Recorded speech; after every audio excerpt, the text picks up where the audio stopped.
Hello, welcome back to Umineko. This is definitely not. You're not even streaming it. No, oh, fuck, shit, you're. Ah, god damn it. Oh my god, I'm a mess. I'm a. You should put that in. Yeah, I'm keeping this in. Don't worry, everyone will know that I'm a mess. Alright. Welcome back to Umineko! Shit! Okay. Wait, what the fuck? Now I'm getting an encoding overload. Okay, never. We good? Alright, can you see in here? Alright, welcome back to Umineko. Time for episode 4. Time for episode 4. Episode 4. Alliance of the Golden Witch. Good morning. How shocking that you haven't been forced into surrender even now. By this point, even I am forced to expect a lot from you. Not all of the game takes place on the board. How about taking a little peek at the outside this time around? They say that if you know your enemy, you need not fight 100 battles. The difficulty level depends on you. The manner in which you fought up until now will greatly influence the difficulty of this game. Alright. Let's start this.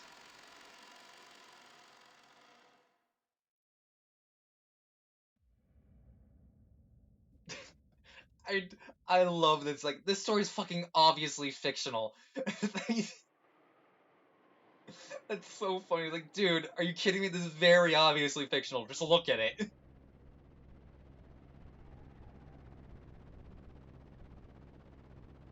Helicopter ASMR. The first day, October 4th, 1986. Just jumping straight in.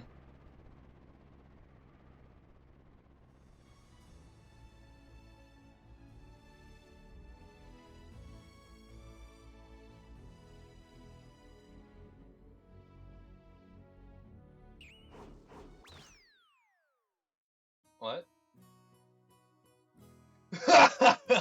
You alright, Battler Coon? We're already on the ground and you can't fall any further than that.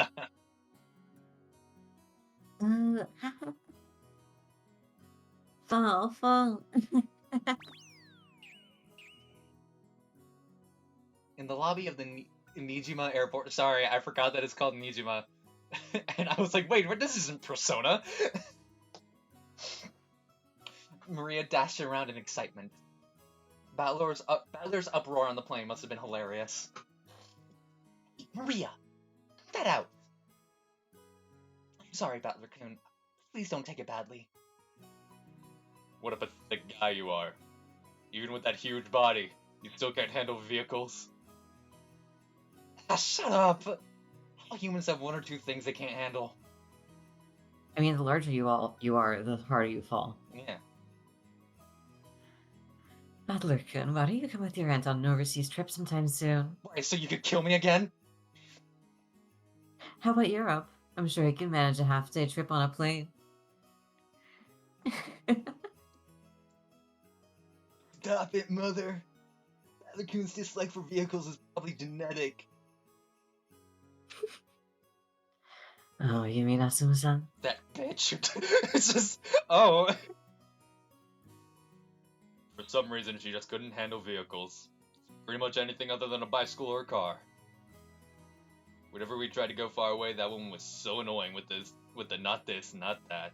I'm scared, fall, yeah. Fucking bitches, am I right? Children tend to learn that things their parents can't handle are dangerous. I'm sure Battler-kun saw Suma-san doing something like that and learned that vehicles are scary.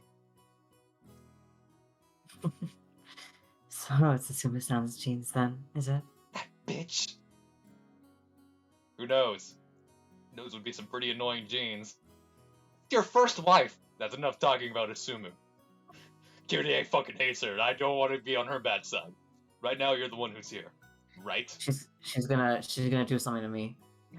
She's gonna fucking kill me, guys. Let's move on. You have no idea how much of a chip on her shoulder she has about Asumu. You're right. Sorry. I keep telling her she needs to work this out in therapy, but she keeps saying therapy is for pussies. But Hey, the guards are here! There's actually 3 of them. Get in! I was gonna say, I think she'd say therapy doesn't work on her. She would. And it's exclusively because she refuses to talk to her therapist. I say this because I got her brain, and that's what I say. I think she's the type who just like, oh yeah, therapy doesn't work on me, but she's never even given therapy a chance to work on her. Yeah. Like she's like, every time she's gone to a therapist, like, all right, so like, what's struggling? He's like, what are you, a fucking cop? Fall. Where's the parachute? Where's the parachute? Ooh. Hey, little. Hold on, stop right there. Make sure you die first this time. I'll send it to you to the little girl pickle punishment. Okay. Why is he saying that like it's a fucking special attack? Being high spirits is such a wonderful thing. Without Battler-kun and Maria-chan, the atmosphere in that plane would have been pretty grim. Thanks. I'll assume you mean that literally. Hey, brats. The taxis are here. You can play around later. Oh no, she's in the middle of the road! Oh, fuck! Ooh, taxi. She's about to get pet cemeteried. I'm getting in first. Hey, Maria and you too, Battler-kun, stop fooling around. You'll bump into someone. The tone of Aunt Rose's voice grew a little frightening. When even Battler realized they were fooling around a bit too much, just as expected, he bumped into someone. Oh, sorry. Battler-kun, you guys are going in that car. You keep them waiting. After George ordered him to hurry on, Battler apologized to the person he had bumped into and ran up to his parents, who were telling him to come quickly. It's gonna be fucking Angie, isn't it? Oh, okay, no, we're not. Okay, we're not even gonna see it. Alright. No, Angie's the survivor. I mean, yeah, but I thought, like... I assumed we were gonna see her. I'm used to... She's at home. Yeah, I assumed fucking future Angie would be there. Fucking, I don't know! I'm used to... I was expecting the bumped-in person was gonna be important to the story and not just a throwaway line, okay? Mm. I thought it was gonna, like, be a big reveal. With a clunking sound, the doors on the 3 taxis were shut one after another, and they departed for the harbor.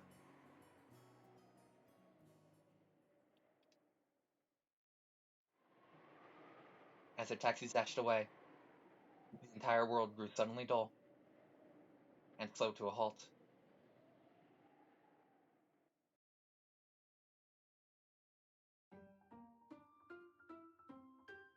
Voices, the wind, and even sound, all of it stopped, and all the people who were trying to move froze like the instant someone takes a photo, coming to a halt. People and machines and clock hands, even the dust dancing in the wind, were frozen. Some people who were walking froze with one leg still in the air. Scraps of paper dancing in the wind were pinned in midair, frozen in place. Then, among the shadows standing still in this unmoving world, a single one stirred. Okay, really? You gave me fucking sauce? It was a girl. Yeah, okay, are you kidding me? I was right.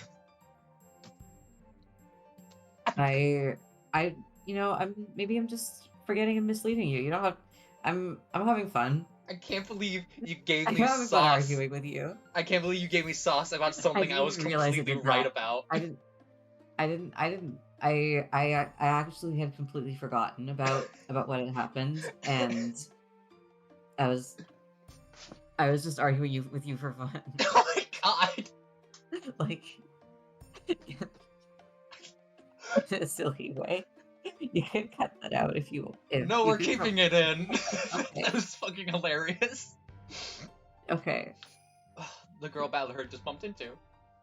She had moved. It was truly a subtle thing. Her gaze dropped. Her shoulders lowered a minuscule amount, and she sighed. That was all. In a normal world, that probably wouldn't even be taken as movement. But in this still world, it looked very out of place.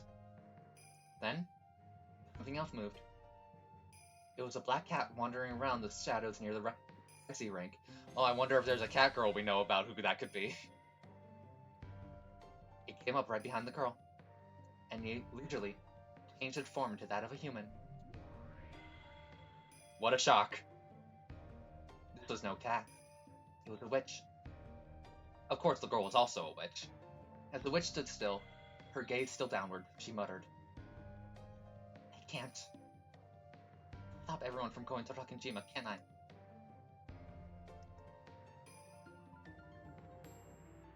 You cannot. On October 4th, 1986, you were not here. If I were, would stopping everyone really have been possible? Well, I can't imagine what a 6-year-old girl could do to make them turn back. Still, that's right. If you were in this place, the probability wouldn't have been 0. Whenever there's a probability greater than 0, I can seek out a miracle. You'd think Kinzo would be more about Bernkastel than Beatrice.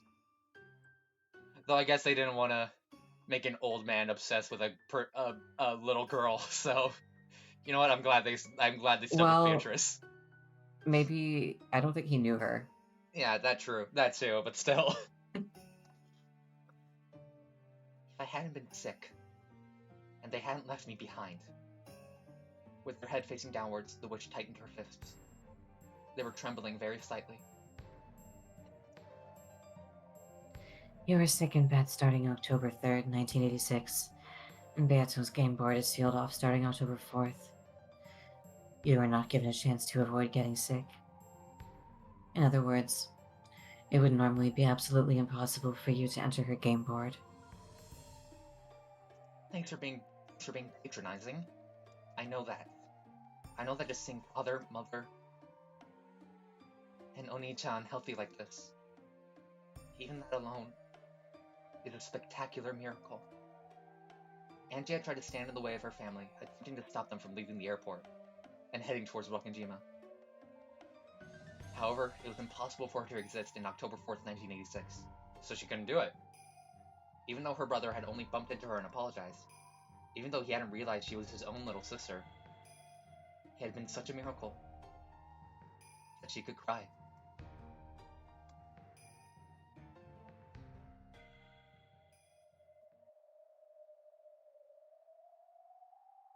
Sorry about the sarcasm. I won't waste the miracle you've given me. I'm glad to hear it. Come, let us go with them. To Rokkenjima. All the pieces already gathered. The curtain will open on the 4th game. By this time, Beato and Battler will already be seated. To Rokkenjima. To where everyone's fate changed. The Rokkenjima. October 4th, 1986. What happened on that day? I'll expose it. I'll learn what it is. And I'll bring them back. As she stood there with her fists still clenched, she surely turned her face up to the heavens. A single teardrop from the depths of her eyes dripped down into the air. And when time started moving again, the two witches' figures were swallowed up by a blowing gale and erased in an instant.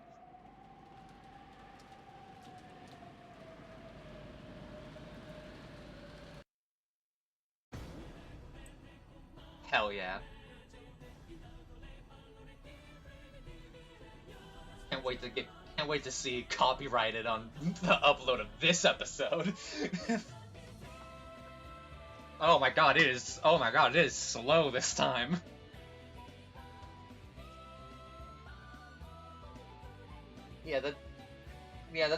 That's on our side too, viewers at home. Like this, it's lagging like hell over here too.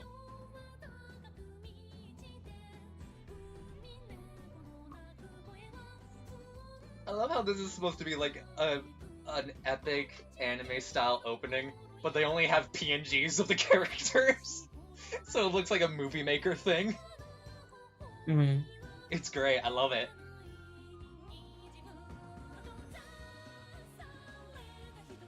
Oh my, oh hell yeah!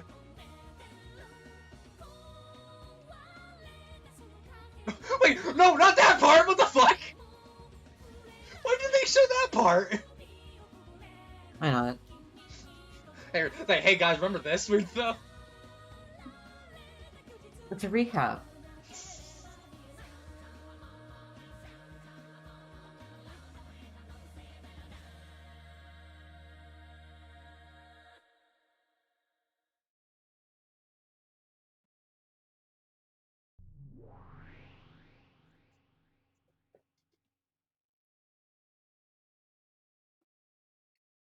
Damn.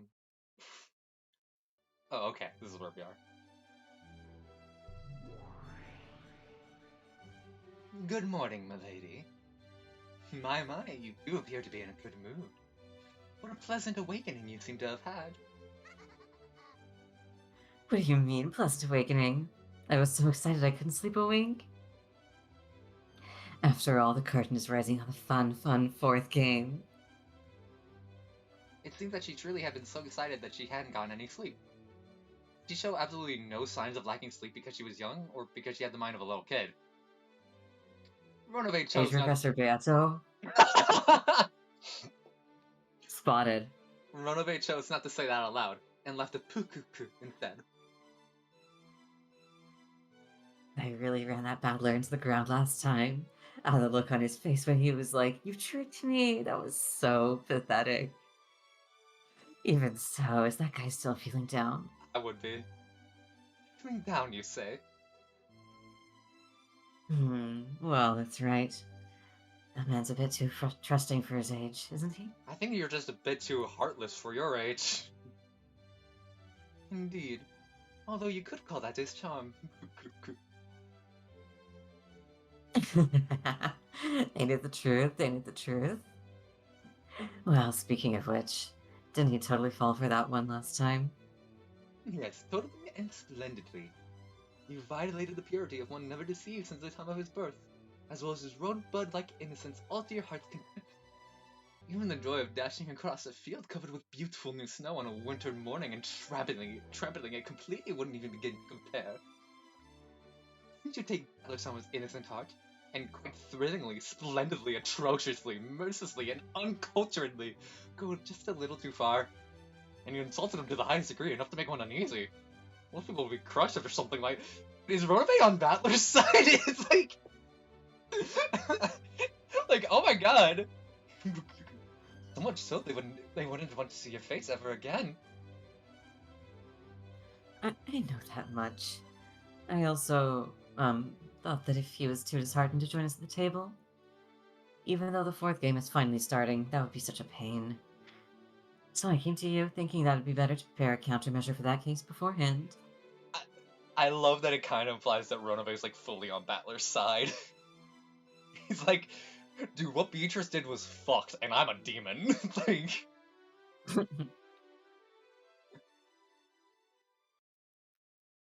Maybe he does agree with Battler. in that case, perhaps it really would be the best to prepare such a countermeasure. I'm sad to say that your North Wind and the Sun strategy gave Battler-sama quite a shock. Oh, shock, you say? How about a fun? Don't act like you're fucking surprised or feel bad, you heartless cunt. Sorry.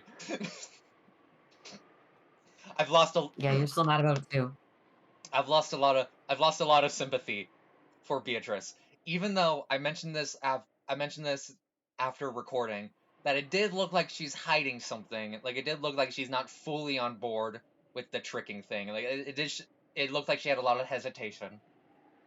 But still, I lost a lot of sympathy for her for doing that.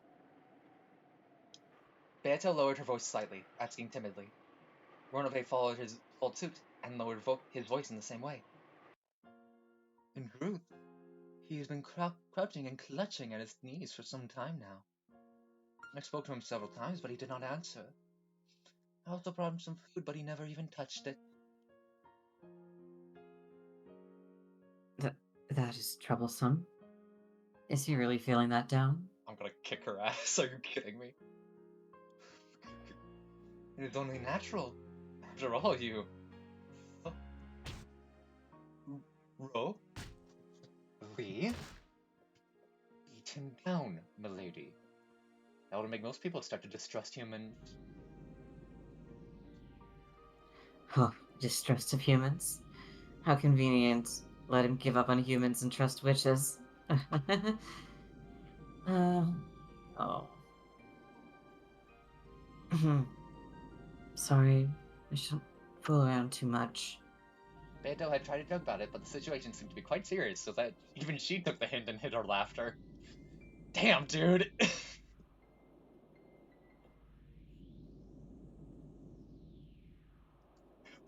Oh, it I really fucking that wonder! serious?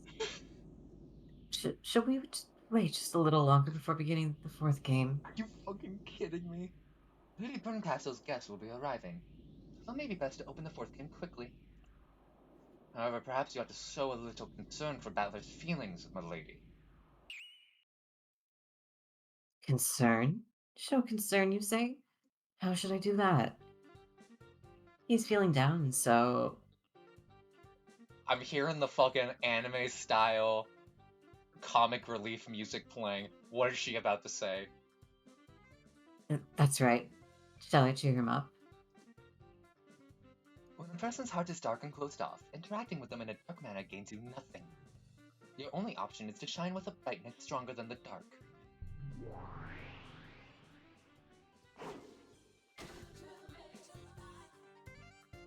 What fucking what kind of Sonic Adventure 2 Rouge level music is this?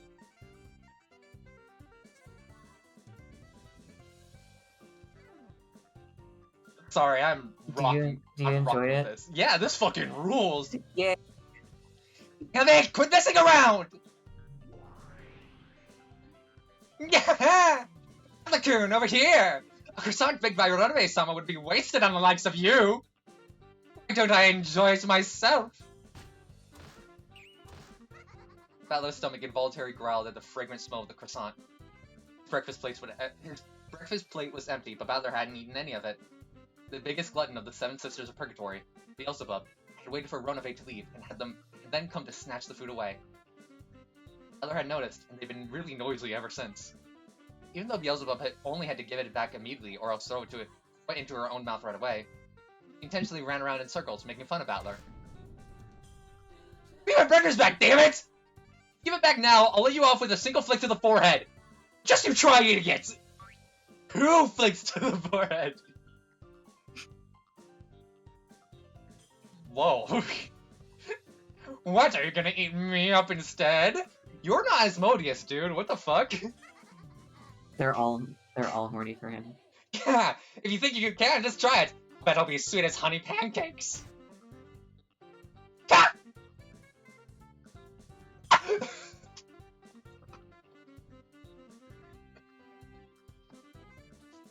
Okay, so something I've learned recently. Mm-hmm. In the realm of fight or flight, I am firmly in the fight camp. I learned this because recently I played this game called Indigo Park. It's really good. It's a really fun game. I'm really excited to see where they go with it. But that game doesn't have a combat system. So when what's supposed to be me running from a monster, like as a chase scene, I start off with running straight towards the monster. The game doesn't have a combat system, but that was still my first reaction. Run straight to the monster, like, alright, Okay. motherfucker, let's do this. In video games, yeah.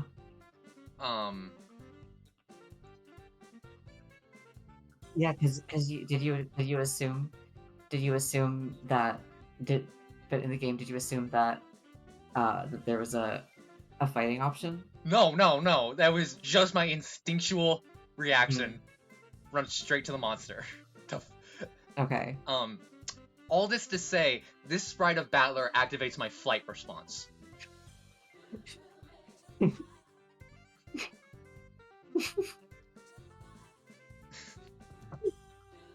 Anyway,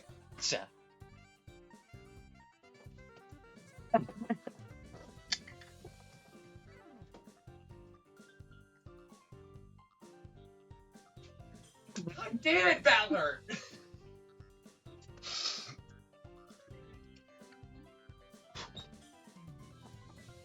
Sorry, I threw down my headphones and had to walk away for a bit.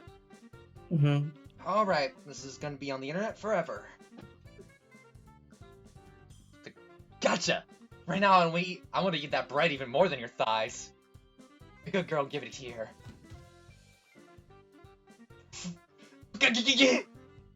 So you resist until the end. No way, I won't give it to you! Even the croissants wants me to eat it!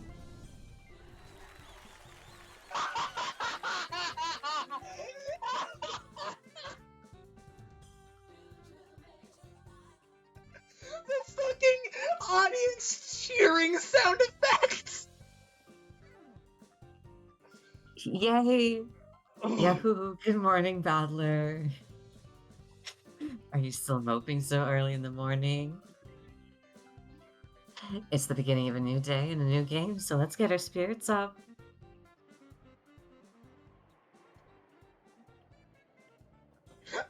The music's slowly dying out, it's fucking killing me. She flung the door open. Like a marathon runner drawn on a certain caramel box. What? I don't know. Is that supposed to be a Forrest Gump reference? I don't know. Because, like, Forrest Gump runs. That's a very important part of his character, but he also, like, has the box of chocolate thing. Okay, yeah, this is a Forrest Gump reference. Like, I'm pretty sure that's a scene of... I haven't seen Forrest Gump in a long time, and from what I remember, I actually didn't really like it that much. That's a fucking huge hot take coming from me. Never seen it. I personally didn't like it. Maybe I'll rewatch it, and maybe my mind has been changed. Who knows? I'm just thinking, are they calling her autistic? They might be. If they're comparing her to Forrest Gump. With their hands held high in an idiotic cheeriness, Beto appeared. For some reason, flags from around the world and confetti scattered about, perfectly complementing this magnificent entrance. Oh, you might be a devious bitch, but you know how to make me laugh. Battler and Beelzebub, who had been fighting over the croissant, completely forgot about the argument, speechless. Good morning, Miyuto-sama! I'll just be on my way now. Here, Rattlecoon, say ah.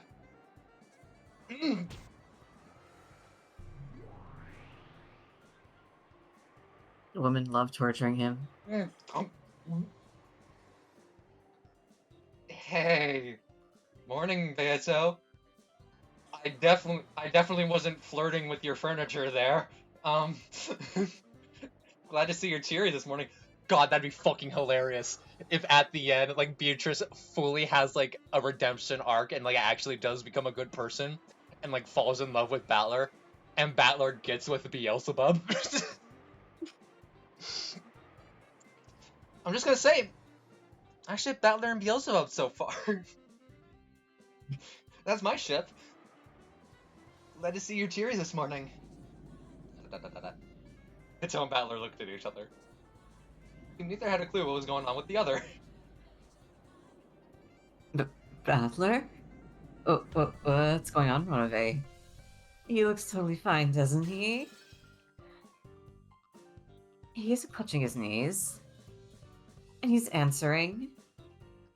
Wait a sec, he was even in the middle of eating.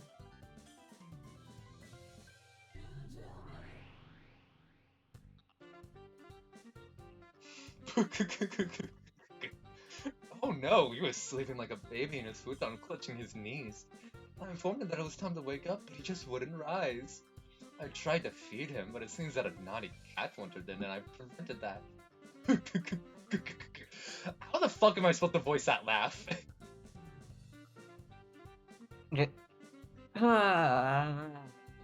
You tricked me. I love that after the gut punch that was the end of episode 3, and honestly the tea parties is the second tea party as well to an extent. They're doing I love that they followed the gut punch of episode 3 of the end of episode 3 was talking about Santa Claus. Mm-hmm. And they ended that tea party with the gut punch of surprise, Beatrice is a fucking pawn of fucking Lambda. And then the entire second tea party, which had a lot going on. And now this. I respect it. I like this. This is the like this is my biggest problem with Persona 4 is I didn't like how a lot of like the comedic relief scenes were. I thought they were more cringy than anything else. Just cringy and uncomfortable. Mm-hmm. I like this comedic relief. I like the comedic relief they're going for in this. Mm-hmm. I'm glad you like it. You should talk. Weren't you the one who played that massive trick last time? I don't have a clue what's going on, but it looks like you got what you deserved. By the way, Rudovik, nice one. Wraps him up. Thank you very much, Battler-sama. The two men stuck up their subs as though they understood each other, chuckling together. Oh, just kiss already! For a while, Beato was very energetic, trying to hide her embarrassment.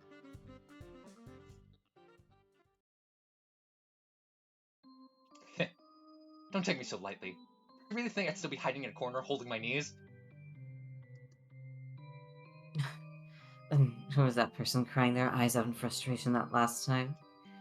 You could have gathered your tears in a jar and called it face lotion. Huh? What? Huh? Yeah. I get, like, she's trying to say that he was crying a lot, but... What? I don't know. I'm assuming it's like a saying in Japanese that doesn't translate well. Shut up. That was because I was a little surprised by your crappy act. I might have looked a little lame, but don't think that the same move will work twice. Of course not. And don't disappoint me for falling for the same move over and over again, okay? Yeah, just you watch. I'll show you that I'm a guy who gets stronger every time he's beaten down. But Beato, Yes, what? don't do it again. Huh. Why is that? So you really are weak against a rear attack? You and I are enemies, and will certainly never join forces. I now understand that clearly. So don't you ever try to trick me about that fact again. You say that, but knowing your weaknesses, I'll... Beato thought they were still joking around, but that tone had disappeared from Battler's expression some time ago. Battler felt as though his eyes were like the surface of a black tea. Beato felt as though his eyes were like the surface of a black tea that had cooled down. You hear me? Don't do it again. I don't get it. I might do it again when you've forgotten, right? Don't do it again. Hmm. Pierced by his strong and forceful gaze, Beato held her tongue. Maybe she was certain that Battler would break that silence with laughter. However, Battler's serious expression didn't change in the slightest. So to break that silence, Beato had no choice but to start laughing herself.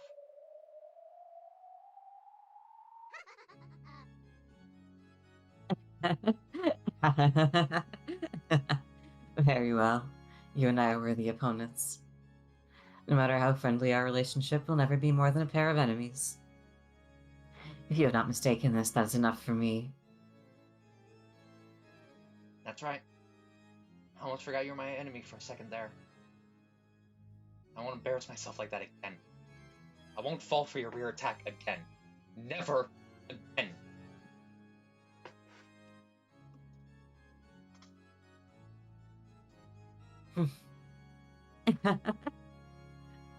It seems I'm not the only one who cannot wait for the fourth game. I am pleased, Battler. Come, take your seat. Yeah, that's how I like it. Clever little tricks won't work anymore. Stop acting so tough. You remain in a state of surrender for the last mystery in the previous game, the mystery of Nanjo's murder. My answer for that one's still on hold for now. But that doesn't mean that I've lost heart. I'll definitely break your red truth until that I can deny witches. Your commendable attitude. You truly are a man like a phoenix.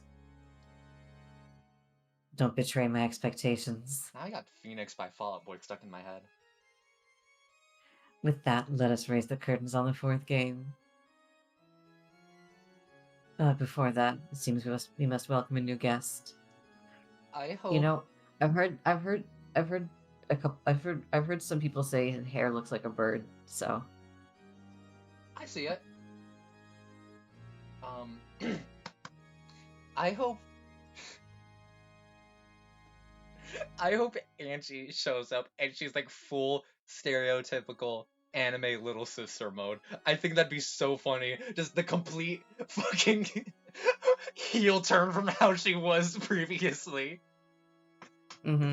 Like she shows up and she's like, "Oh, Nita!" and like hugs him, and everyone's like, "Oh, this is okay." She's like really happy all of a sudden. I guess.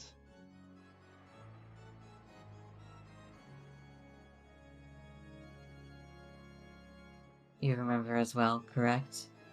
That mystery girl who appeared at the very end of the last game without an invitation, ruining my fun. That person.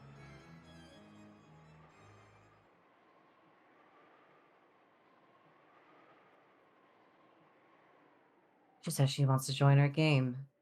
I sent her an official invitation inviting her to join this match. Ronove, summon our guest. There's no need. I'm already here. The voice that answered Beto's call came from the darkness in the corner of the room. Hell yeah. When Battler turned around in surprise, he can now see that mystery girl there.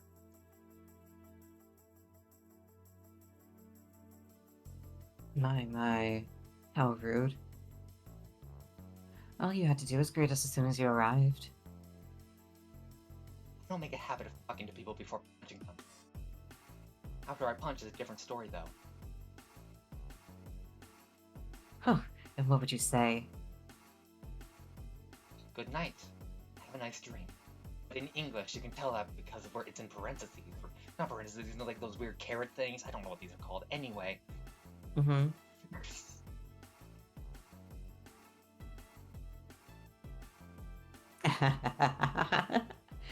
How amusing, how truly amusing. Beato cackled and clapped her hands. But that was only Beato, and nothing rose to Battler's face except a bitter smile. You're a hard fighter. Battler and the girl's eyes met, and he shrugged his shoulders as he spoke. But the girl didn't answer, giving only a cold stare in return. Aw, she's so awkward. You helped me out at the end of the last game. Thanks for that. I don't need your gratitude. You're just slacking off. Only told you to open your eyes. Oh my god, she's a tsundere. That's so true. Stop slacking off, Battler. Beato tried to laugh as though sympathizing with her, but it didn't reach the girl's ears. He did absolutely nothing except stare at Battler with ice-cold eyes. Well, it looks like someone hates me. I'm just annoyed that you aren't taking this fight seriously. Are you saying I'm not serious about this? Don't tell me that travesty earlier was you being serious. Take me for a fool. How long do you intend to play along with a witch's farce like this? I'm fighting Beato in my own way. And doing it seriously, of course. Seriously? Don't make me laugh. You keep on drinking tea and chatting with a witch for all eternity and call that fighting seriously? The joke suggests your hairdo. Oh, shit. That's because I wasn't used to witches games at the beginning, and I've been through a lot of harsh stuff. Still, I'm finally starting to see how to fight, and I'm getting the knack of doing it. If the pathetic way I've been acting makes it look like I haven't been serious to you, you're just wrong. Is that so? Of course I know I've got to close in a lot more before I can grab Beato by the collar. But no matter how long that distance may be, it's still finite. In each game that passes, I'm steadily closing that distance step by step. No matter how long it takes, I'll close in on that witch, and I'll definitely checkmate her. It might take 1,000 years, to use her phrase. But even so, I'll definitely win sooner or later. Why? I definitely won't accept losing. I definitely won't stop moving forward, closing in on her. In other words, just one thing I can say for sure. I'll definitely win against that witch someday. That's how it is. You really don't sound like you're in a hurry. Are you even trying to win? Even the finite could become endless if you treat it the wrong way. By now you've become an Achilles who couldn't even outstrip a turtle. Get it. This is why I'm needed. At this rate, there's no way you could win against the Endless Witch even after 1,000,000,000 years. Who are you? I sound like you'll be struck by lightning if you just tell me your name.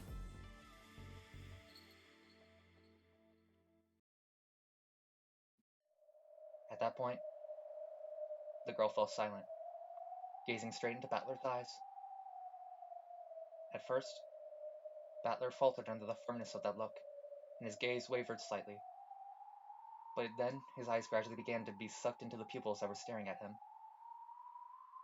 Then, inside those eyes, he saw a light that he'd seen some time before. Battler was struck by how strongly they resembled the eyes of a girl who definitely couldn't be here, even though that was completely impossible. I know it's stupid, but for some reason it feels true to me. That can't be right, but that can't be right. The person's supposed to still be 6 years old. You couldn't possibly be. Angie, could you?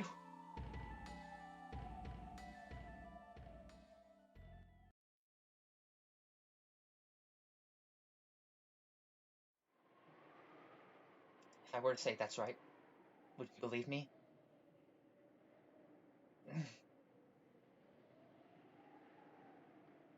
I'll put it another way. I said I am your ally, so trust me.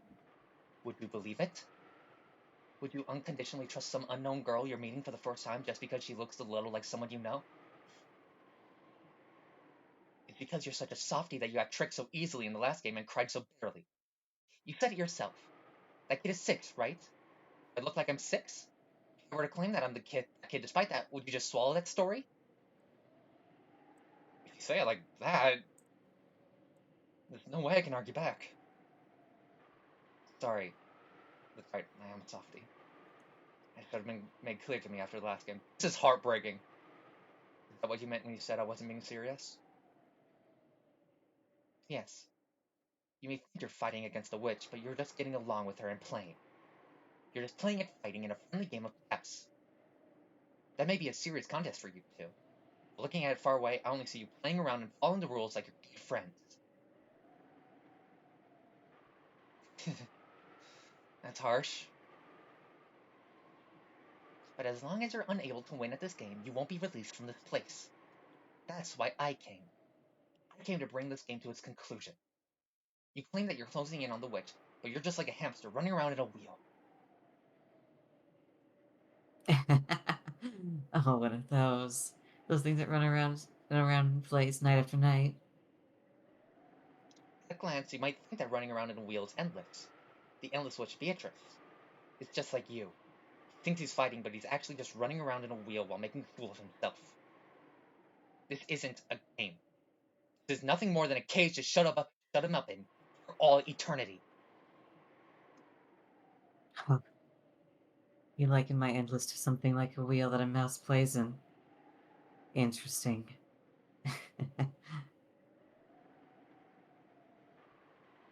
Something that's endless in a certain dimension can be less than endless in a higher one.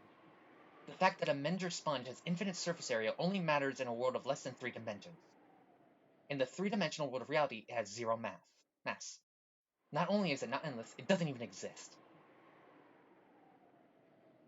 An assertive woman. It seems you're worthy of being called my enemy. Who are you? I'm your ally, and an enemy of witches. Of course, you don't have to believe it. No one can prove that I really am your ally. On the contrary, it's more desirable that you keep your guard up strongly enough to find me very suspicious. That's right.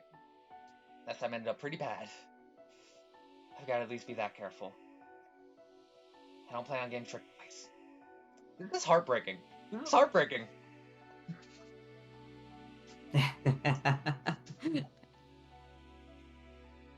Beato laughed in a truly pleased way, which is humiliating only to Battler. People don't just get tricked out of the blue. That only happens when they fail to check things for themselves and leave it to other people. Saying that you thought the light had turned green just because you saw other people starting to cross doesn't count as an excuse for getting into an accident. Yeah, I get it. Tell me not to swallow information given to me by others, but to think for myself. In the past, I swallowed all the magic Beato showed me. I stopped thinking, so I was useless. Battler grimaced as he remembered his many painful losses. The witch watched and laughed again, putting on a bold appearance. I'll offer you advice in a way that works to your advantage. Of course, you shouldn't swallow everything I say, because no one can provide certain proof that I'm your ally. Don't remind me! In the last game, Virgilia, who I thought was an ally, was actually on the witch's side. Battler couldn't rid his head of that eerie smile worn by Virgilia, a person he'd once thought of as trustworthy and reliable.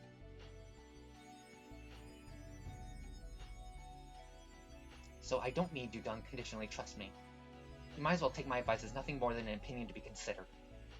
After all, the player who's fighting in a game against the witch is you. That's right. Getting lost because I followed the moves of an outsider would be just too pathetic of an excuse. Oh yes, my opponent is Battler. You are nothing more than an outsider. You should bear that in mind. No, I'm not an outsider. With Beatrice and Utsunomiya Battler, and I who gaze down from above, it's almost like a fight in the shape of a triangle. At a glance, it might not look like a united front, but having a united front doesn't necessarily mean fighting together. Oh, what an odd thing to say. Just now, he described fighting with you as closing the distance. But you can't measure distance with a single eye. Only with two eyes are things visible in 3 dimensions, and only then can distance be judged. And even when you have 2 fields of vision, it's pointless if they're in the same place. You can pin down witches more accurately when they're far apart. Shooting from different positions and different angles. So basically, it's crossfire. Interesting. We're shooting from different positions and different angles. I won't get along with anybody. That's how I'll keep my own position separate and catch the witch in a pincer attack.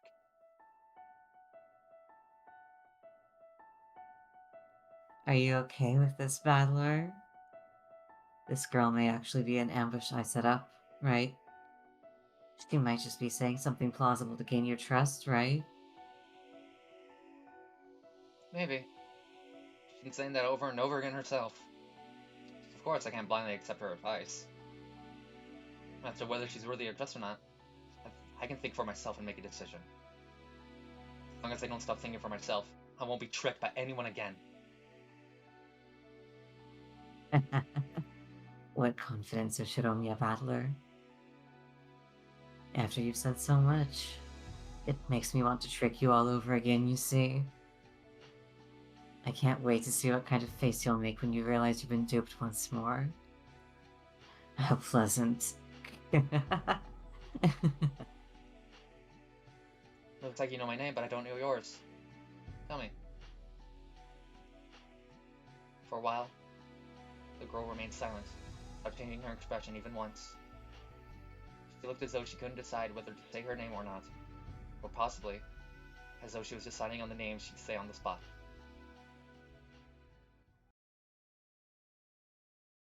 Gretel. Hello? You are? That's my name, dumbass. Call me Gretel. Then should I call myself Hansel? Just kidding, I'm Ushodami and Battler. Call me Battler. If only you knew how close you were. Nice to meet you. I hate handshakes. Don't take it personally. Ah, really? Sorry. After all, it isn't certain that you're my ally. And you just told me to keep my guard up too. Battler drew back his right hand, which he had stuck out. His bitter smile disappeared, and was replaced with a strong resolve directed at this new fourth game. Battler, think deeply about why you must win against this witch. You can't stop with something abstract like, I'll beat her because I don't like it. I have a deep conviction that you'll definitely defeat the witch and escape from this world. Because there is definitely someone waiting for you to come back. For that kid's sake as well. Maybe there was something she wanted to say. Gretel clenched her fists in front of her chest and hung her head in silence, at a loss for words for a short while. As though smashing through that silence, Beato spoke up in a forceful voice. Good, that should be enough of an introduction for Gretel or whoever. Come try to remember what happened on October 4th. Let the curtain open on the fourth game. At the same time, as though it had been blown by a sudden gust of wind, the clock that had been turned back to October 4th, 1986, started to move. I know I keep saying it, but God, that entire scene between Battler and Angie was heartbreaking. Oh my god. Yeah. While we remained in the witch's tea room, the blue-gray sea and the green Rokkenjima spread out beneath us. And we could see a boat heading there, its wake trailing behind it. The sky was already cloudy, and it seemed that the barrier of the typhoon would soon shut the island away.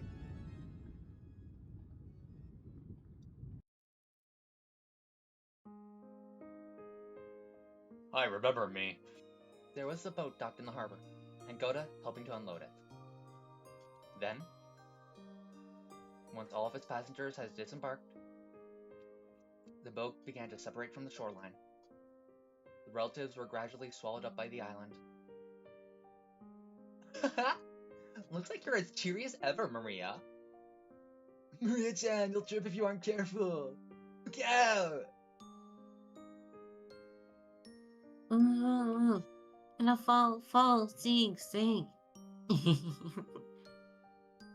long-missed cousins I had loved dashed across the beach, getting swallowed by the forest path that led to the mansion and disappeared. And of course, Oni-chan could be seen among them too. Damn it! Stop right there, Maria! Nimble little brat!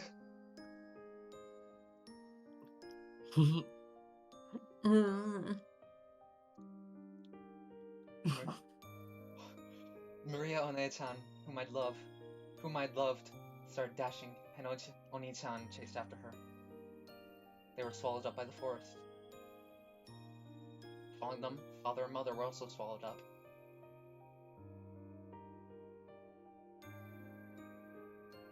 The rest of the parents were swallowed up.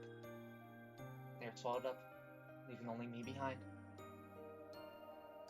Dumbass.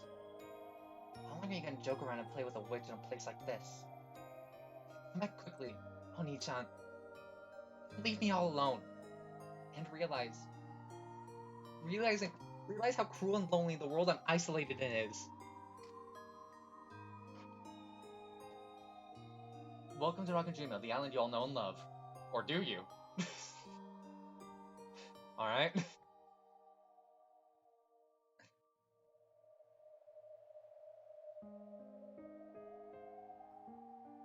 Shall we stop there?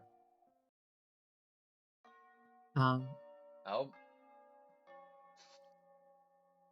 Never mind. Okay. Angie's Future. St. Lucia's Academy, 1986. Alright, never mind. We're gonna keep going. They enticed me.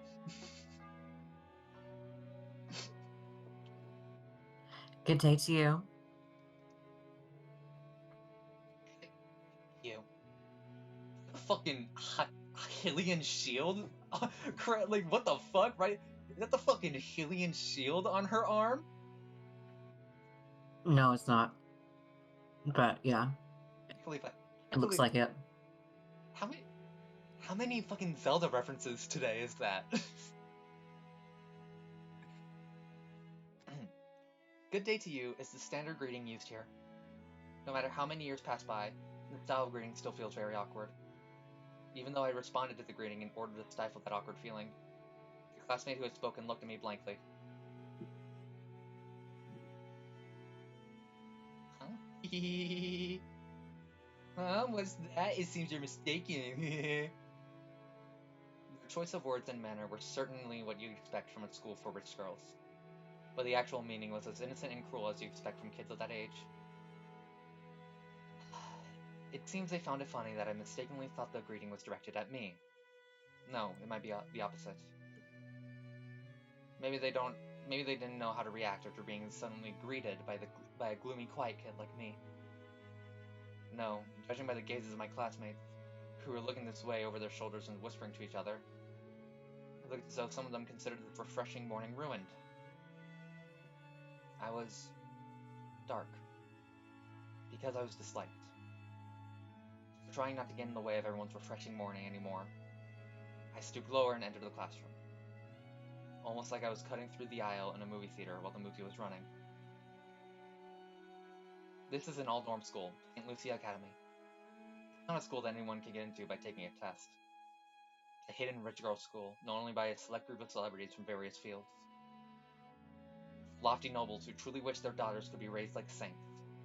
This was probably the ideal school in which to protect them from the impurities of the common world. But at the same time, it was probably also convenient for nobles who wanted to confine daughters they didn't want out in public. As well as an academy isolated from the impurities of the common world, it also held excellent potential as a prison school. I was truly among the latter, and was confined in St. Lucia Academy, forced to live my life in dreariness. Of course, there weren't that many students like me, and you couldn't tell us apart at a glance. However, even if we never fessed up about it, you can usually figure out who we were by watching how we acted. After all, we were always hanging our heads, with an expression on our faces as though the whole world had abandoned us. Anyway, every class had one or two kids like that, so even if they didn't speak up about it, you could guess who they were. Therefore, even though I never confessed that I was one of those kids at some point, everyone in my class knew about it. Just like how the seriousness of an injury becomes a sign of status in a hospital room, how noble a birth one had became a sign of status here. These girls who couldn't be acknowledged in public were probably nothing more than filth to the others. They must have thought that getting involved with such students would dirty them as well. When a rumor sprang up about a particular student, those fastidious girls would grow cold and distant, chasing that student out of all social groups. Thanks to that, I led a quiet school like this, all by myself. Well, that's only if hearing people whisper behind my back, finding my things lost or broken all the time, and having everyone pretend they didn't know anything. Can't be called a quiet school life. Even this early in the morning, I must look worn out. I can almost understand why my other classmates, who had a refreshing morning, looked at my face and wanted to click their tongues. Consciously, trying to do as I should and avoid tainting my classmates' morning, I quietly took my seat. Then, unusually, someone came to talk to me. It was the class leader. Good day to you, Ushiromiya-san. You seem to be in a bad mood this morning. Were you able to get enough sleep? Is there some business you have with me? You're the only one who has not submitted her questionnaire for the class presentation, Ushiromiya-san. Did you forget that the deadline was yesterday? Pretty sure I heard something about that last week. But I thought the questionnaire hadn't been passed out yet. The details will be written there, so there shouldn't have been any need to remember them beforehand. I wasn't given a questionnaire. That can't be. I believe that dormitory leader handed them out to everyone. If you lost it, all you had to do is honestly say so. I lost it. I'll fill it in right now, so could you give me a receipt? Again. Either someone lost my sheet, or they intentionally didn't tell me about it. But I have no way of knowing who's behind that. In the end, treating it as though it was my own carelessness would settle everything more quickly. Once you fill it out, drop it in the questionnaire box in the student council room yourself. Our class is the only one that didn't get everyone's invite yesterday. As I hung my head at the class leader's scolding, I could hear the giggles and whispers of people watching, coming from no direction in particular. Ushiromiya-san did it again. She's just so careless. She doesn't deserve to be in this school. She has no dignity and no manners either. Sorry, girls, but I've dealt with much worse when it comes to unfair personal attacks. As I froze my heart and let those arrows of ridicule pass by, I quickly filled out the questionnaire.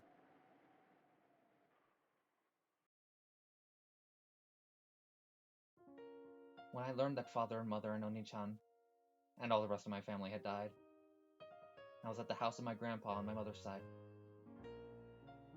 The only survivor of the accident was Ushiromiya Eva. Only Aunt Eva. Even at the time, I hadn't really liked Aunt Eva. At a glance, she would act kindly, but even as young as I was, I could see that she was somehow making fun of father and the rest, and I hadn't liked it. So when it was decided that Aunt Ava would take care of me, I was pretty miserable. Maybe it wouldn't have mattered if that gentle Uncle Hideyoshi and George Oni-chan had been with me, but I hated the thought of living all alone with Aunt Ava. I'd frankly said that to Grandpa, hoping to live together in his house. However, Aunt Ava had been very insistent that she should be the one to look after me. She had no desire to remarry, so as her successor, I was essential if the Ushiromiya family was to continue. Aunt Ava felt very strongly about the family. She insisted that she take charge of me right away, so that she could give me an education and lifestyle fitting for a successor. After that, it seems that confusing negotiations with lawyers took place. But in the end, I was forced to go live with Aunt Ava.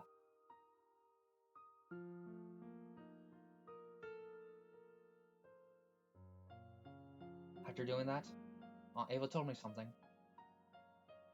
You must bear all the glory and history of the Ushiromiya family. And in order to make you a fitting successor to bear that, the rest of your life will be dedicated to frantic studying. Sacrifice the rest of your life for the Ushiromiya family. That's what she said. At first, I thought she meant that literally. But I quickly realized that wasn't the case. Yes, even now, in Aunt Ava's eyes, the one most fitting to succeed her was the late great George Oni-chan. At our first meal together, I received strict instructions and questioning about table manners, and was forced to listen to her abuse Mom and Dad as though they'd been neglectful in their discipline. I also received the same strict instructions regarding manners at my first party, and my clumsiness had been disparaged in front of everybody, forcing me to endure insults to Mom and Dad as well. After that repeated over and over, I eventually began to understand. Aunt Ava didn't really want to make me her successor. She thought George Oni-chan was the only one truly suited to be her successor, and she couldn't forgive the fact that it was to be me instead. So she insulted me in front of lots of people. She humiliated me, and she made it known exactly how I was inferior to George Oni-chan, to both acquaintances and strangers. Surely, in place of a memorial service for her dead son, or rather, she must still be mourning his death. However, that wasn't something I could endure. I couldn't possibly live together with Aunt Ava. I was kept like a pet, my life continually compared with her dead son's. I understood that even when I was still in elementary school, I tried to escape the Ushiromiya house and run off to the house of my grandpa on my mother's side. However, Aunt Ava had already foreseen that. No, thinking back on it, she might have lured me into escaping. I was caught by the guards and brought back. And for being a coward who had smeared the Ushiromiya family crest with mud and tried to throw it away, in a way that makes my whole body shake and shiver just remembering it, I was punished. How should I describe what Aunt Ava was like when she punished me? In a frenzy? Gleeful? I saw the anger and sadness of losing her beloved son, and well as the hatred and pain from me stealing that inheritance from the son who should have received it, and the dark pleasure of being able to let those feelings out on me. I was hit with all those negative emotions at once.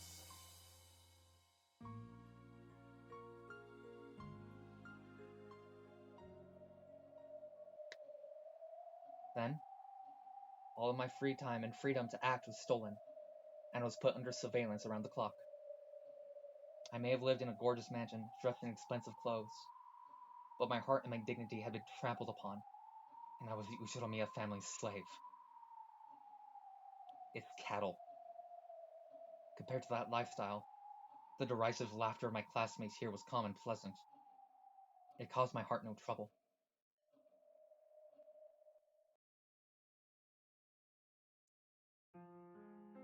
After burying almost all the fields of the questionnaire with nothing in particular, I folded it and put it in my pocket. Because if I left it in my desk, it might disappear again.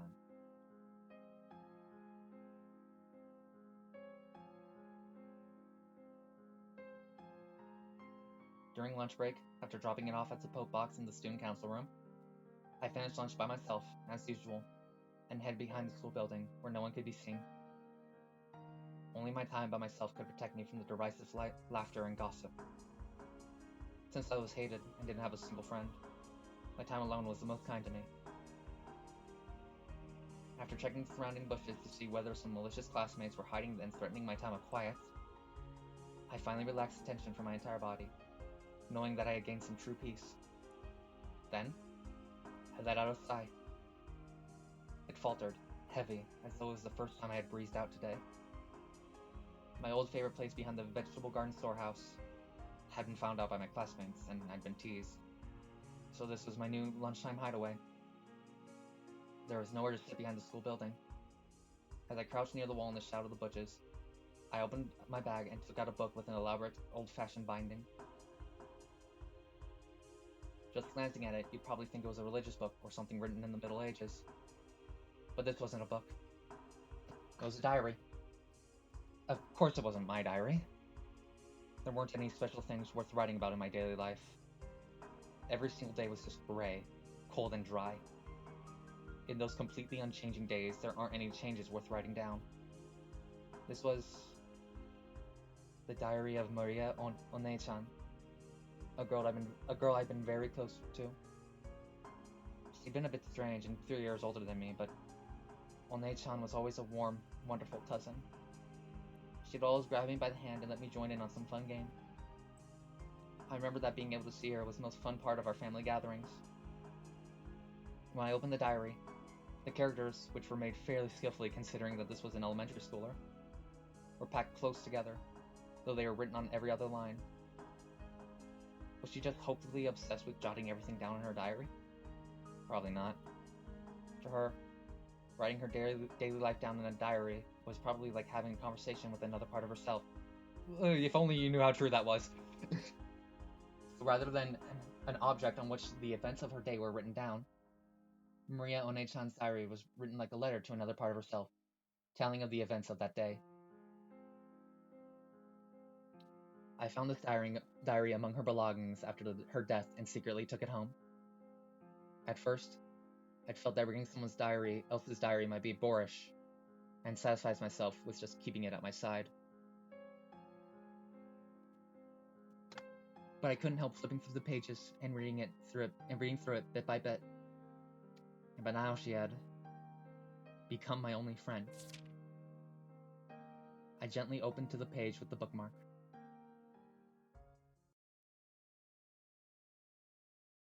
Sorry to keep you waiting, Maria One-chan. Could you let me hear your story again? At the same time, a very, very soft breeze blew, tickling the paper. I thought the open diary might have sparkled faintly. The weather's good today. Maria One-chan loves the wonderful rays of sunlight, so I'm sure she's in a good mood. On the pages of the open diary, no, in the world of the diary, Maria One-chan showed herself. Aww! I'm pretty sure she was 9 when she died, so her form was already younger than me. But I call her One-chan, so she affectionately calls me Angie. Angie, you're slow getting here today. Was it packed at lunch? Yes, it's always packed. Groups of friends set up camp in the seats and they stay there even after they finish eating. It's pretty fatal if you get to the dining hall late. I was on cleanup duty today. I eat fast.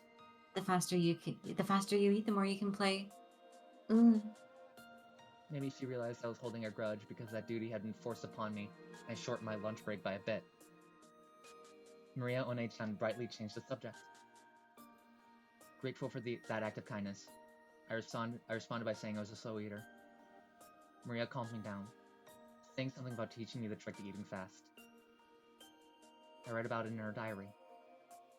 No, I heard it from Maria One-chan. She was ranked #1 among the girls in the speed eating ranking for her grades newspaper. She was apparently very proud of that, but a little disappointed that her mother, Aunt Rosa, hadn't praised her very much for it.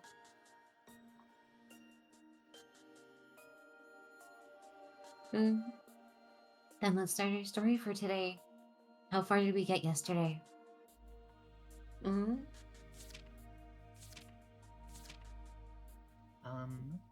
This far. Until you got Sakutaro as a present, Maria One-chan. You promised that you'd tell me a story about Sakutaro. Let's talk about Sakutaro. You know, Sakutaro is a very cute, really cute stuffed animal. I'm sure you'd like him too, Angie. Yeah. Tell me that story. The only time I can relax at school is when I'm listening to your stories during lunch break.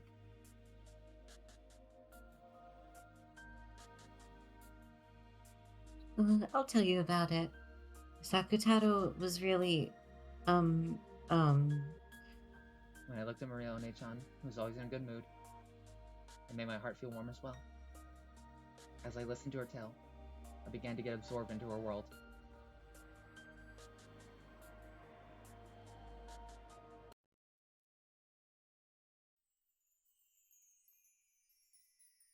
Where the fuck are we?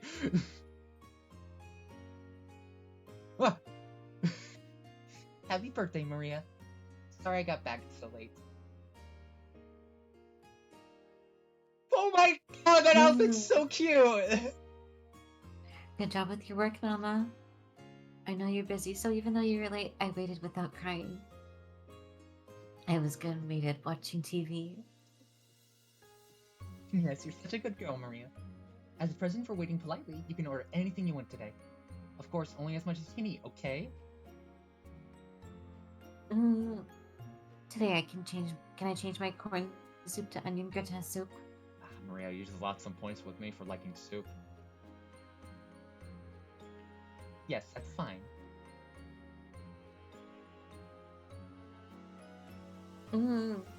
It's 200 yen more expensive, but can I change it to prosciutto pizza? Yes, that's fine. If you really can't eat it. But that's okay. It's your birthday, after all. There must be a reward for the good girl who waited so patiently.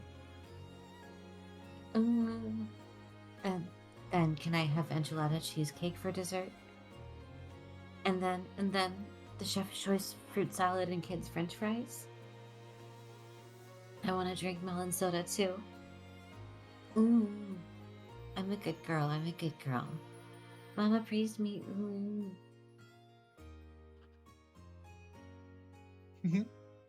You're getting a little too excited. If you don't quiet down a bit, you'll disturb the other customers. When Rosa gently admonished her, Maria stuck her tongue out and eased up a little. But it seemed that she was having a hard time repressing her excitement at being able to eat out with her mother after such a long time. Today was Maria's birthday. Rosa always tried to let Maria spend her birthdays at great restaurants. When Maria had been in kindergarten, they sometimes invited kids from the neighborhood over. They sometimes invited other kids from the neighborhood over and had a party at home. Rosa would make a wonderful cake and snacks and decorate the house herself, making it a huge celebration. But when they moved, and Maria no longer had friends in the neighborhood, Rosa had started splurging at expensive restaurants instead. However, today, they were in a normal family restaurant. It was also a little late in the day for a kid like Maria to eat there, even with a parent. Actually, she had gotten reservations at a fantastic place that would surely have pleased Maria.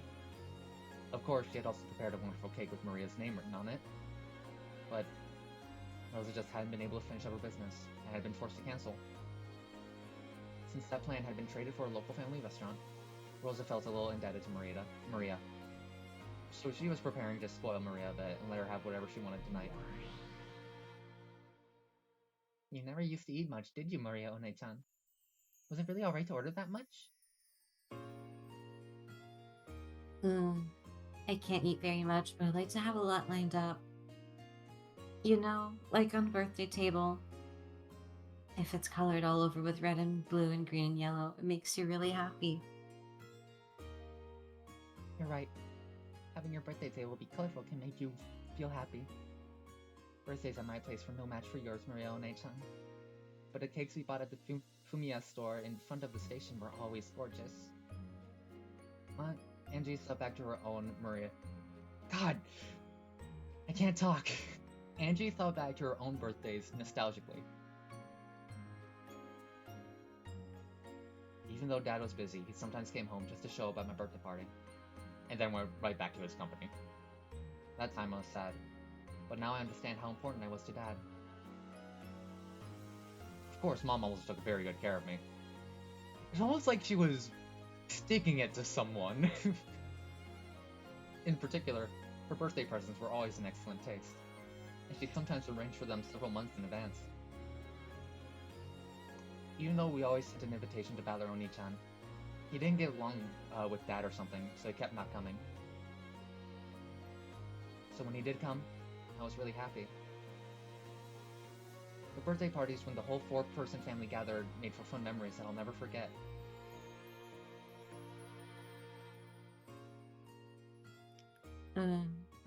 Angie's birthdays sound like a lot of fun too. Adler and Uncle Rudolph are really lively. Yay! Battler got covered in cola. What did I do? Maria One-chan picked into my happy memory. I can't believe she has a fucking altar of her cousin.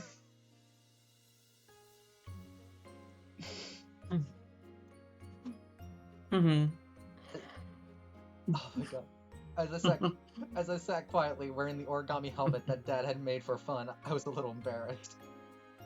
In my hand was a paper gun that Battler Oni-chan had folded for me. Fuck yeah, Battler! And Mom was taking a commemorative photo. Can we please see the photo? It was the happiest moment of my life. Aw, we're not gonna see the photo? But your birthday's no worth, Maria One-chan. And this is the day you get him, right? Sakutoro, Taro. I was really looking forward to it. I got so excited wondering when Mama would show me the wrapped present in the corner of her bag. Sakutaro is the name of a stuffed animal that Maria was to receive that day. For quite some time before then, Aunt Rosa had been making a stuffed animal to give to Maria as a present today. Hearing that it was a cute lion stuffed animal, Maria One-chan had already given it the name Sakutaro, even though she hadn't received it yet. Today, she was looking forward to meeting Sakutaro even more than her own birthday.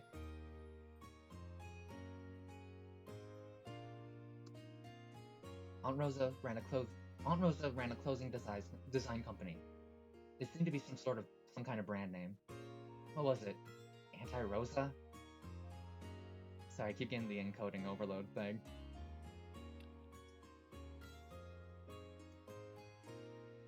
It seemed their catchphrase was, "I can't forgive the me of yesterday." Unfortunately, I've never met someone who knew that brand name. It's funny. Yeah, maybe it wasn't that famous. Just quick little dunk on Rosa. So Aunt Rosa was pretty skilled with her hands. Oh, I bet. Sorry. Yeah. I'm sorry. Mm-hmm. I heard that she made some of the clothing she wore herself. So making a stuffed animal had to be well within her capabilities. Oh, it's so easy. I make my own stuffed animals. I have. A handmade stuffed animal? That's pretty amazing. By the way, why did you call it Sakutaro?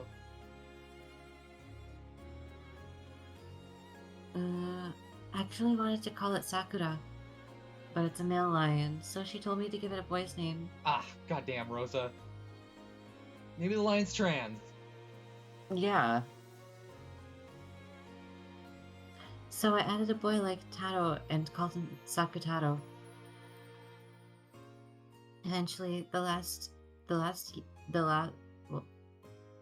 The Japanese pronunciation is Is this even? Yeah, I'm trying to think. Is this a translation? Is this a let's see. Oh.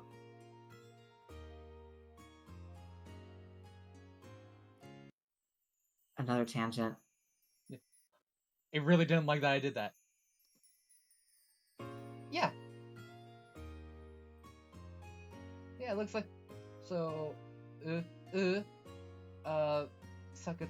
Okay, so this is saying they wanted to name it Sakura. But it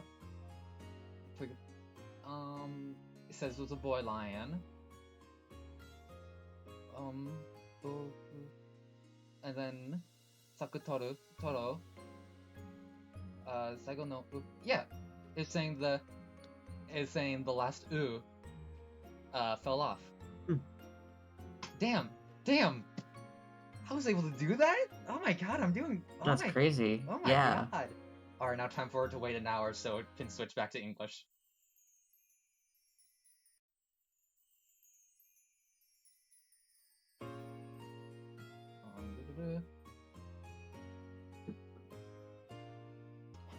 Why Sakura? The main character in Cardmaster Sakura. It was the name of the main character in a TV anime that was popular at the time. The fact that she simply borrowed the name of a character she liked was, how should I say it, as innocent and cute as you expect from someone that age.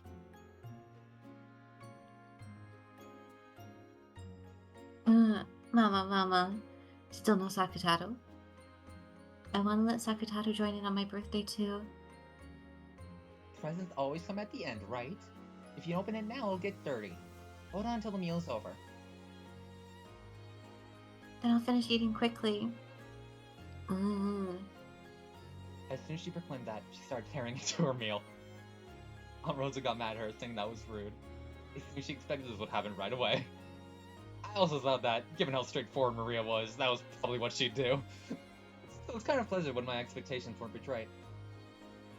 In the end, Aunt Rosa lost to her daughter's eyes, which were sparkling with anticipation, cleaned up the table, and took out the long-awaited wrapped present. Happy birthday, Maria. I wasn't able to spend much time on it, so I couldn't make it very well. If you made it, I'll be happy with anything. Sakutaro. Aunt Rosa spoke a bit humbly, but Maria One-chan was happy even before opening the wrapping. I could really understand that feeling. It's not a problem of quality. Just the fact that it was handmade present was more pleasing than anything. Can I open it? I wanted to wait until we got back home before doing it. But just for a bit, okay? We'll just take a look and say hello, then put it back. You can give them a proper greeting once we get home. We're in public, so you can't fool around, okay? Can you promise? Promise.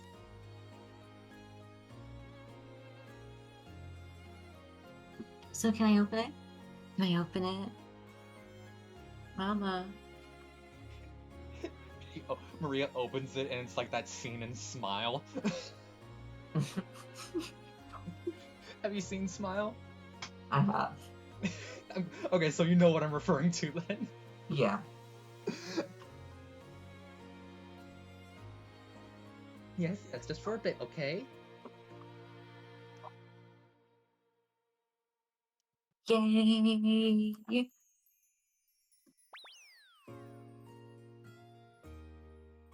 Before Aunt Rosa finished talking, Maria started unwrapping it. Are we gonna see it? I love him! As soon as she did, Yellow and Orange peeked out. What appeared was a slightly blank-looking lion stuffed animal, with cute round eyes and a white chest. I would do anything for Sakutaro. Just you wait.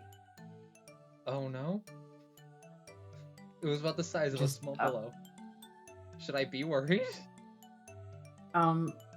There's just more coming. Oh no. Oh no. It looked pretty big next to someone as short as Mirio One-chan, but it probably wasn't that large. From the perspective of someone who didn't know better, it would probably look like something she'd bought from a department store or something. But to Mirio One-chan, it was her mother's handmade stuffed animal, the only one of its kind in the world and irreplaceable. Aww! Sakutaro, Sakutaro. Cute, cute, so cute. Thank you, Mama. Thank you, Mama. Thank you so much for making such a cute stuffed animal, even though you're so busy with work. If you praise me that much, it's actually embarrassing. I couldn't take much time, so I can't make anything that good. I couldn't make anything that good. I actually want to make one so big that you couldn't wrap your arms around it. No, this is good. With this size, we can always be together. We can go out together. Sakutaro, I'm your One-chan. Uryu. Oh no.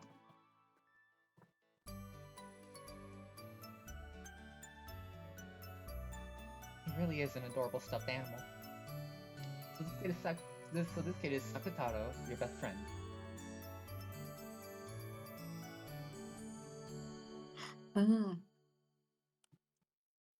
We can't go to school together, but me and my best friend are always together at home. You know, Sakutaro is really innocent and cute, always nice to me. He teaches me the secrets of the damned. What? He supports me when I'm feeling down and plays a lot with me when I'm feeling good. So I'm never lonely anymore. Not lonely when Mom is busy with work and I'm all alone. Not even when no one plays with me at school. Okay, this is getting sad. Isn't that right, Sakutaro Uryu? At school, Maria One-chan had lived in the same kind of environment as I did. Compared to the other kids in her class, Maria One-chan's tempo was always a little slow. Her sensibilities and way of viewing things were a little peculiar, and a little too idiosyncratic for her to blend in. Her grades were low as well, and since she was talkative about everything related to the occult, her speciality, she was treated like a weirdo by everyone else in class. If you were touched by Maria One-chan, you'd be cursed. Stuff like that.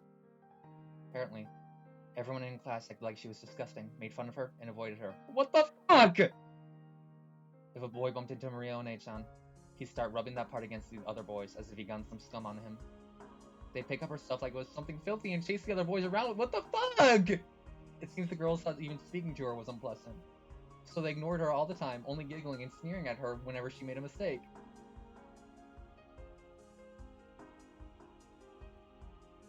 It looks like bullying is the same in all eras. Humans really don't advance at all, do they? If only they just get wiped out. Bummer! I'm sad when I'm bullied, but I think it can't be helped. It can't be helped? Why not?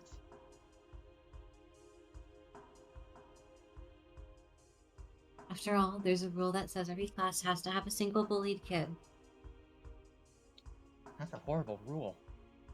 I like to find the person who made it and hit them over the head with a brick. Using the corner, of course. I love her. Maria's like, I like her a normal amount. Maria's just like, Jesus, chill!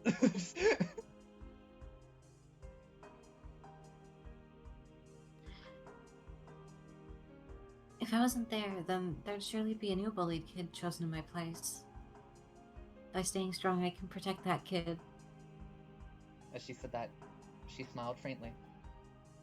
Maria One-chan's way of thinking really is unusual. According to her, from the beginning, a witch had resided in that place called a school. No, she says that any place where a lot of people gather will have a witch residing there. The witch tries to steal the students' souls through death by disease or accidents. Apparently, she sometimes also corrupts those souls, leading them down the path of evil. She says that an angel came, not content to let that continue.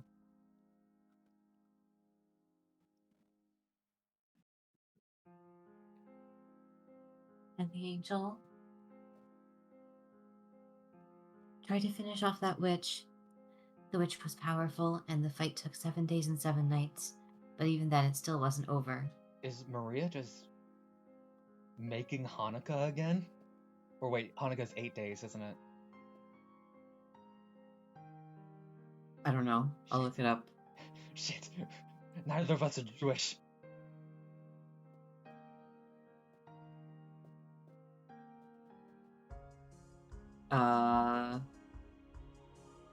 It's 8 days. Damn it!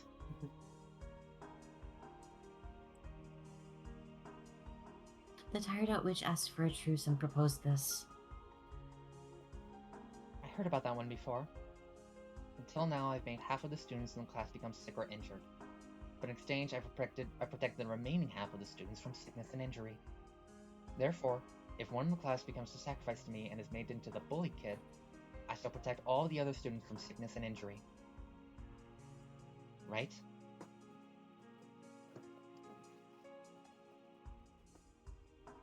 The angel thought about it.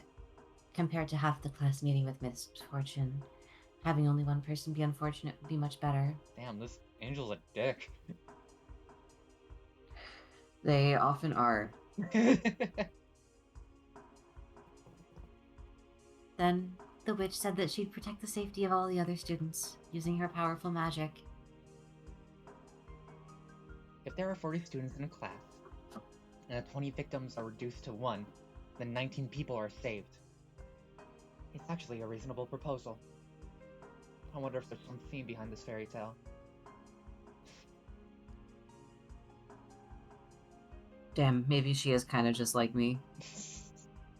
If it's a creation by Maria One-chan, a 9-year-old girl, that'd be pretty impressive.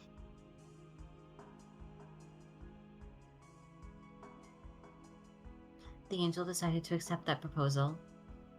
So, through that single sacrifice, 19 people were saved. Oh my fucking god.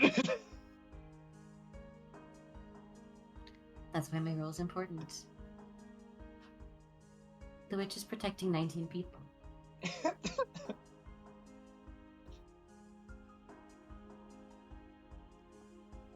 Because we become sacrifices. Well, I don't remember ever being thanked by those 19 people. Maria One-chan's idea was too compassionate. Both of us are suffering from a very similar type of misfortune. And yet, maybe a small difference in our way of thinking changes how peaceful our hearts are. So, you aren't sad, Maria One-chan? I'm not sad at all. After all, I'll be together with Sakutaro from now on, right, Sakutaro? Ooh, if I could be with Maria, I'll be happy too! Look, Sakutaro says he's happy too. How the fuck did you do that? Maria One-chan hugged the Sakutaro stuffed animal, playing both sides of the conversation herself. No, I don't understand it. That's exactly why I want to reach Maria One-chan's level. So I was intensely drawn to her tale and her words.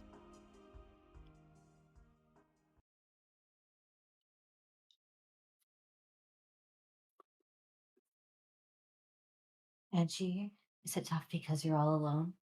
I really am. I'm worried this is gonna be like a Doki Doki Literature Club style twist or something. It is tough, but just the time I can be like this with you is different. Because I'm not all alone. Then, if Oh no. Sakutaro also becomes your friend, it'll be even more fun. Oh no. That's starting today. Sakutaro is Anji's new friend. Right, Sakutaro? I don't. Where is this gonna go? Kill your parents. Urdu? I am Andrew's friend? Urdu. Angie. I don't know what I'm doing with this voice. Skillfully moving the stuffed You have animal no that was a idea. puppet, Maria One-chan expressed Sakutaro's emotion. She was controlling him, but the charming way he waved his short hand and cocked his head to the side, made it feel like he really was a new friend called Sakutaro. Of course, looking at it with cold eyes, it would only appear that Maria One-chan was comforting me when I was grumpy. Oh no, but its soul had definitely been sent into that stuffed animal. The soul of Maria One-chan's love. Okay, that's nicer than I thought. So I acknowledge— oh no. So I acknowledge the existence of a being called Sakutaro inside that stuffed animal. Oh fuck! Come on, say hi to Sakutaro too, Angie. Come on, you say hi to Sakutaro. Oh fuck. Oh, who? It's Angie? A scary person? I don't know what this voice is. I'm sorry. Sakutaro timidly looked at me. He unexpectedly met my gaze and hid behind Maria One-chan's back in surprise.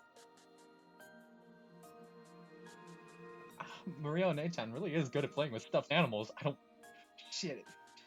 I don't— No, God, now I'm not trusting this goddamn stuffed animal! It's okay, Sakutaro. Angie isn't scary, she's a really nice girl.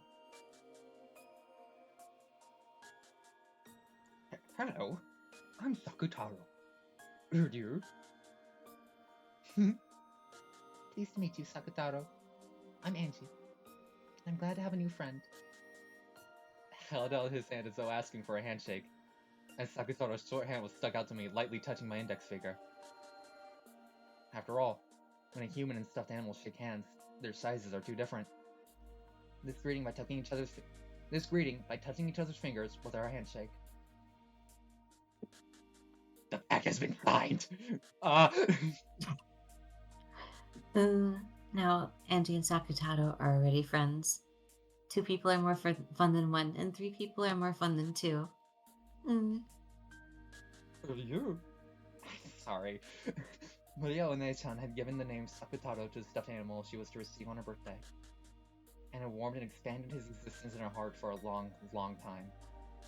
Therefore, even before she met him, his existence was sublimated into a personality. Even at the first moment they met, they were already friends. Of course, that wasn't anything extraordinary in Maria One-chan's eyes.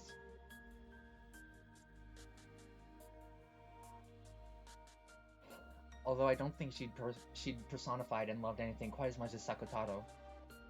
She loved the things she owned very much, treating them just like friends or beloved pets. Maybe Aunt Rosa hadn't let her keep a pet at some point in time. She felt like treasuring objects instead. And maybe she was so isolated that she'd been forced to find a friend nearby. Because of all that, what happened that day wasn't anything extraordinary from her perspective. Even though Sakutaro— no, maybe I should call it Sakutaro. Like Maria One-chan. There's no doubt that Sakutaro is a stuffed animal. No, a friend, whom she loved more than anything or anyone.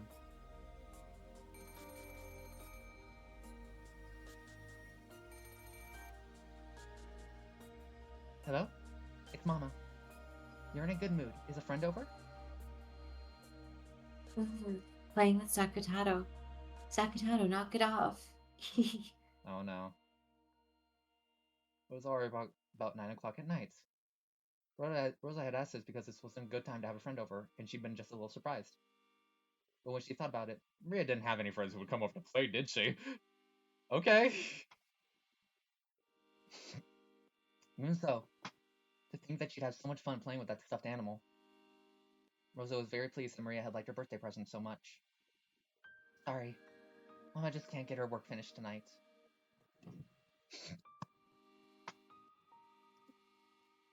The next season's lineup is having a tough time. It looks like we're finally starting to get orders bit by bit, and I want to somehow give it a bit more impact so we can answer to their expectations. So you're spending the night? You're okay? Do your best, Mama. Really? But thank you, Maria. Thanks for being understanding about Mama's work. Rosa was surprised that Maria had accepted so easily that she wouldn't be able to come home from work. To Rosa, having to tell Maria that she'd be coming home late or staying overnight was a huge burden. Maria would start crying about how lonely she was on the other end of the phone, and it took a lot of time and effort to calm her down. To think that Maria would accept it in such high spirits. Is this also thanks to Sakutaro? Sakutaro? I'm gonna have to elongate it to differentiate. Rosa was once again pleased that she had given her daughter such a good present. I'll make sure I come back this time tomorrow. Let's eat dinner together then. You haven't eaten dinner yet, have you, Maria? Buy a bento at a convenience store and eat it. No sweets and no soda. I'll check the receipt and the change, understand? Shopping with Sakutaro. Shopping with Sakutaro. Hey! Sakutaro, have him watch over the house. From Maria's manner of speech, Rosa got the feeling that Maria might have gone shopping with that stuffed animal without her knowing about it. Rosa's forehead creased, and after sourly saying that Maria definitely mustn't do that, she hung up. Oh my god, her room's adorable! Mama said I mustn't go shopping with Sakutaro. Oreo, can't go shopping with Maria, staying home alone. We'll be lonely. Why did Mama say not to go shopping with Sakutaro? Oreo, I'm sure that if Maria was seen with me, it would be embarrassing. Embarrassing? Why? Mama says not to take me outside a lot, and she usually says Maria can't do it because she's too old. But I'm not embarrassed at all to be with Sakutaro, right? I'm a lion. I'm a stuffed animal. You're a lion and a stuffed animal, but you're my friend. So let's go out together. Just when Mama isn't around, as a secret. You aren't saying that you're embarrassed, are you? I'm not embarrassed, but... Oreo, the people outside are a little scary. Is that it? Then I'll make it so that you can go outside without being scared. Leave it to me. I've got something that's really useful. Maria started fishing around her messy room.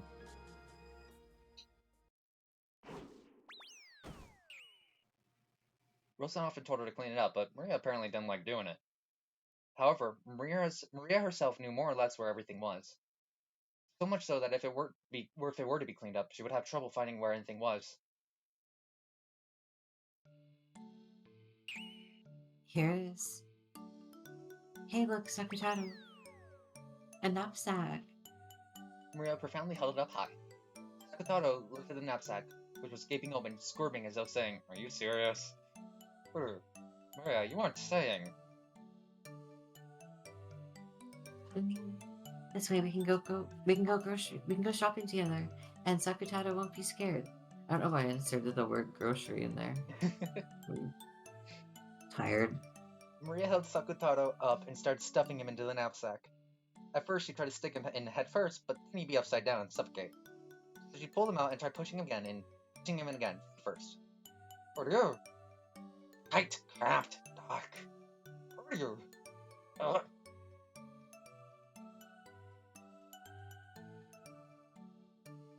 Look, it's all right. If you stick your head out, it isn't cramped, it isn't dark, and it isn't scary. And it's a good view. Oreo, you're alright. Is it okay for me to go shopping with Maria like this? Yeah, it'll be fine. What should we get for dinner tonight? Come on, let's go out, Sakutaro.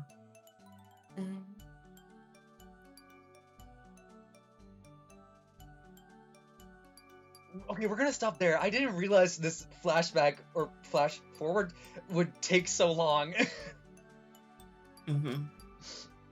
Yeah.